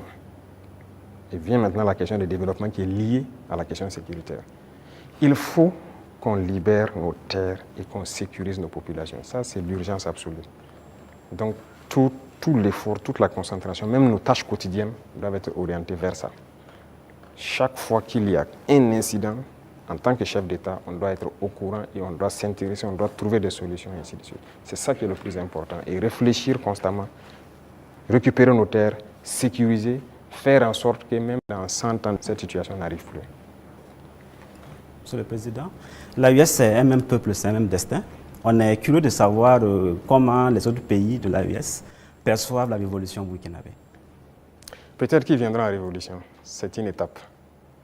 Mais il faut savoir que le Burkinabé est intrinsèquement révolutionnaire.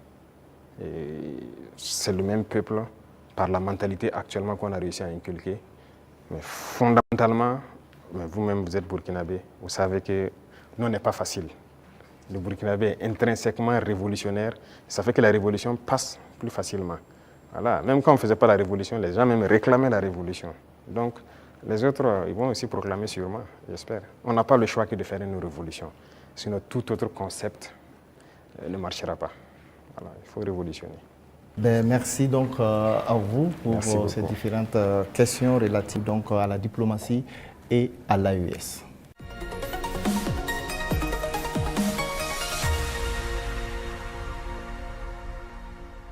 Monsieur le Président, nous nous acheminons vers la fin donc, de cet entretien. La 5e et dernière rubrique concerne la géopolitique régionale et internationale.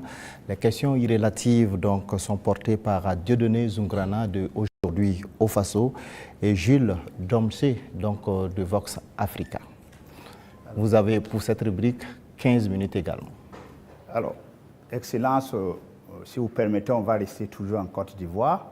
Les relations avec ce pays sont exécrables. Et avec le langage direct et franc du soldat et du révolutionnaire que vous êtes, vous avez eu à dire que les raisons de cette colère, vous n'êtes pas contre le peuple ivoirien, mais contre les dirigeants qui donne le gîte et le couvert aux déstabilisateurs du Burkina Faso. Alors, à quand et dans quelles conditions peut-on avoir un dégel et un échange d'ambassadeurs entre les deux pays? Ça dépend d'eux. De toute façon, ce n'est pas nous qui avons commencé cette situation. Moi, je me souviens au tout début, même le jour du 30 septembre, est-ce que l'une des premières personnes qui m'a appelé, ce n'était pas le président Alassane Ouattara. Et après, son petit frère est venu par 2 fois nous voir et tout ça. C'est vrai, on peut dire que les relations étaient bonnes, mais il a voulu qu'on suive une certaine direction. Mais comme vous avez dit, en tant que révolutionnaires, nous savons que nous ne sommes pas là pour ça. Nous étions là pour la révolution. Et la révolution, c'est une rupture. On ne peut pas suivre une certaine politique. Et donc, petit à petit, les relations ont commencé à ne pas aller. Et comme vous l'avez constaté, tous ceux qui ont voulu peut-être certains privilèges, quoi que ce soit, n'ont pas eu, se sont mis à se mettre contre nous, se sont déployés là-bas, sont entretenus, sécurisés et tout. On sait de quoi on parle, parce qu'ils savent aussi de quoi on parle, pour agir contre nous. Il n'y a pas quelqu'un qui a quitté la Côte d'Ivoire et qui était venu ici en son temps. Nous avons observé ça pendant près de 2 ans. On les a parlé plusieurs fois. Ils nous ont dit non, il faut qu'on passe par les règles de l'art, il faut que la justice émette des mandats et tout ça. On a fait tout. Ils ne répondent pas. Monsieur le Président, ça ne marche pas. J'embraye avec la question de mon confrère pour rester sur la Côte d'Ivoire.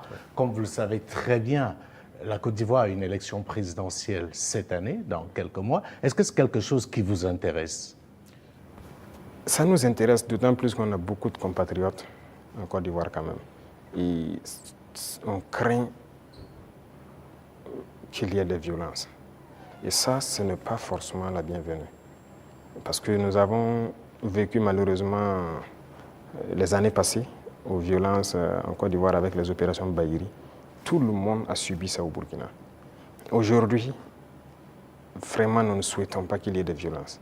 Tout à l'heure, vous avez semblé dire quelque chose. Je voudrais que vous précisiez, parce que c'est un peu très sensible selon moi. Est-ce que vous semblez nous dire qu'aujourd'hui, la Côte d'Ivoire servirait de base arrière à une organisation visant à déstabiliser le Burkina Faso? Ça, même plus que ça. Base arrière à une organisation servant à déstabiliser le Burkina. Ils sont là-bas. Les ennemis du Burkina sont clairement là-bas, affichés, protégés. Ils sont payés, ils sont protégés, ils sont bien logés. En plus de ça, il y a la question du terrorisme. Mais non. Le pouvoir flotte avec les terroristes. Il ne faut pas se mentir. Attendez, croyez-vous vraiment que peut-être l'armée ivoirienne est tellement surpuissante que quand les terroristes les voient seulement, ben écoutez, ceux-là, il ne faut même pas les toucher, quoi que ce soit. Vous croyez à ça? Ils sont tellement plus puissants que les 3 armées de l'AES. C'est faux. Il y a un pacte de non-agression. Et quand il y a un pacte de non-agression, vous devenez une base arrière. Et tout ça, ça m'inquiète justement. Si ce pays, il y a des crises, le pays sera attaqué par les terroristes. Parce que s'ils ne gagnent plus ce qu'ils gagnent, le pays sera attaqué et ce pays va sombrer. C'est un danger. C'est pourquoi j'ai passé le temps à dire au chef d'État, on ne pactise pas avec les terroristes. Voilà. Alors, Monsieur le Président, qu'est-ce que vous répondez à ceux qui disent, bon, la géopolitique quand même avec la Côte d'Ivoire, ce pays voisin, qui abrite la plus grande diaspora burkinabé, alors que, bon, vos contempteurs vous accusent de pratiquer la diplomatie du muscle avec ce pays, au détriment justement de nos Paweto qui sont là-bas. Qu'est-ce que vous leur répondez? Écoutez, qui le dit? Nous sommes burkinabés, c'est ce que nous savons. Et nous avons décidé de faire une révolution, on va la faire. Maintenant, celui qui embarque dedans embarque. Nous ne pouvons pas être dans une révolution et vouloir faire un autre modèle de diplomatie. Je vous ai dit la diplomatie mensongère et tout ce qu'il y a. On n'est pas prêt à être dans ce sillon-là. S'il y a quelque chose qui ne va pas, qu'on ait le courage de vous dire ça ne va pas. Il ne faut pas faire de l'hypocrisie. Généralement, les gens devant les micros et tout ça, non, tout va bien, si c'est ça, on est en train de... C'est faux, ça ne va pas bien. Il faut avoir le courage de le dire, il faut qu'on s'asseye, qu'on parle et qu'on se dise la vérité. Mais si les gens ne veulent pas ça, parce que juste dans leur tête, bon, il faut que ces gars-là ils quittent, parce qu'on ne veut pas de révolution en Afrique de l'Ouest. Ça ne va pas marcher. Donc, chacun se prépare à assumer les conséquences voilà, de la situation. Alors, Pour sortir de la Côte d'Ivoire, Monsieur le Président, on reste quand même au niveau de l'AES. Vous avez certainement suivi le dernier sondage fait par nos confrères de Jeune Afrique, et avec des résultats qui peuvent sembler étonnants. Les populations des pays francophones sont tous favorables à l'AES. Je dirais même la Côte d'Ivoire, à 66%, apprécie ce qui se fait au niveau de l'AES. Alors comment est-ce que vous recevez ce message? Ah bon? Je n'ai même pas pu suivre ça, parce que moi je ne suis plus ce média. Hein. Alors, on est contraint, c'était un sondage qu'ils ont commandé. Peut-être qu'ils ne s'attendaient pas à ce résultat, mais le résultat est tel. Ils ont été au Cameroun, ils ont été au Sénégal, ils ont été au Bénin, ils ont été en Côte d'Ivoire. Et là-bas, les populations sont tous favorables à l'AES et apprécient dans leur grande majorité ce qui se fait au niveau de l'AES. C'est logique, je dirais. Les populations ouest-africaines sont la plupart du temps liées. C'est la même famille. C'est le colon qui nous a divisés. Hein. Et quand les gens voient qu'on essaie de s'unir, ça ne fait qu'inspirer, ça ne peut faire que plaisir. Donc moi, ça ne m'étonne pas que ces populations apprécient. Et ce qui m'étonne, c'est le fait qu'ils aient publié. Pourquoi ils ont publié ça? Ça donne de réfléchir. Pas le choix. Quand vous commandez une enquête, c'est connu. Après, vous êtes obligé de publier les résultats. Bon, peut-être ça. Voilà. Mais il faut faire attention à ces gens parce que... Je suis totalement d'accord avec vous. Voilà, ils sont pas Sinon, je suis d'accord, c'est normal, c'est logique. Avec la permission de Dieudonné, je voudrais vous poser une question concernant justement votre relation avec une autre organisation. Qu'est-ce que vous faites encore dans l'Union africaine? Bonne question. Alors, je dirais que notre situation dans l'Union africaine est tellement passive qu'on ne sait pas si on est dans l'Union ou si on n'est pas dans l'Union. On nous a suspendus depuis, personne ne nous parle. C'est vraiment un silence radio. Donc alors, moi je ne sais pas si je suis dans l'Union ou pas. Mais est-ce qu'il ne faudrait pas marquer le coup en posant aussi un acte historique, comme cela a été le cas avec la CEDEAO, en claquant la porte à une institution qui visiblement ne sert pas à grand-chose? J'ai eu à discuter avec un diplomate de cette organisation. Et après, nous avons vu qu'ils ont nommé un médiateur, le président burundais, qui devrait même venir ici la semaine passée, je pense, mais après, il y a eu question d'agenda avec nous. Et on l'attend, on veut l'écouter d'abord, parce que nous-mêmes, nous voulons savoir pourquoi ils se comportent comme ça. Parce qu'on ne peut pas prendre une décision sans savoir leur motivation. Pourquoi ils ont décidé de nous exclure? Pourquoi ils se comportent comme ça avec nous? Si on a leur motivation, là, si on quitte, on pourra expliquer à nos peuples, voilà ce qu'ils ont dit, voilà les raisons. Et donc, nous, on décide de quitter. C'est la même chose que la CEDEAO. On a quitté, mais si on nous demande pourquoi on a quitté, on peut vous expliquer. Mais aujourd'hui, si on quitte l'Union et qu'on nous demande, nous-mêmes, nous ne savons pas pourquoi ils nous ont suspendus.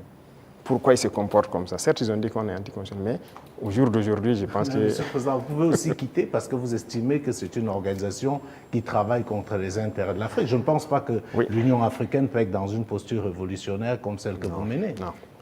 Par respect pour certaines personnes, voilà pourquoi j'ai dit j'attends que le médiateur qui a été nommé, qui a déjà envoyé son émissaire, prenne contact avec nous.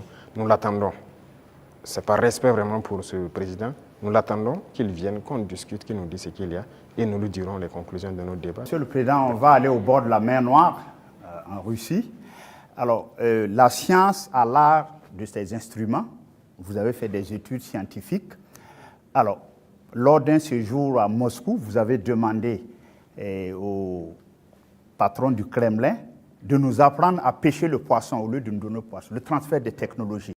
Alors ça, je pense qu'aujourd'hui, c'est vrai, tout le monde est d'accord que le biberonnage là, extérieur ne peut plus continuer. Alors où en est-on aujourd'hui avec justement ce transfert de technologie? Parce que vous avez parlé tout de suite avec des confrères qu'on va un jour fabriquer même nos armes ici. Alors où en est-on actuellement avec ce transfert de technologie? Alors, je pense qu'ils ont bien entendu le message. Je l'ai clamé en 2023 pendant le sommet de Saint-Pétersbourg. On nous a donné du blé. Il ne faut pas qu'on aille encore demander du blé. Il faut cultiver. Si on nous donne du poisson, il faut qu'on apprenne à pêcher.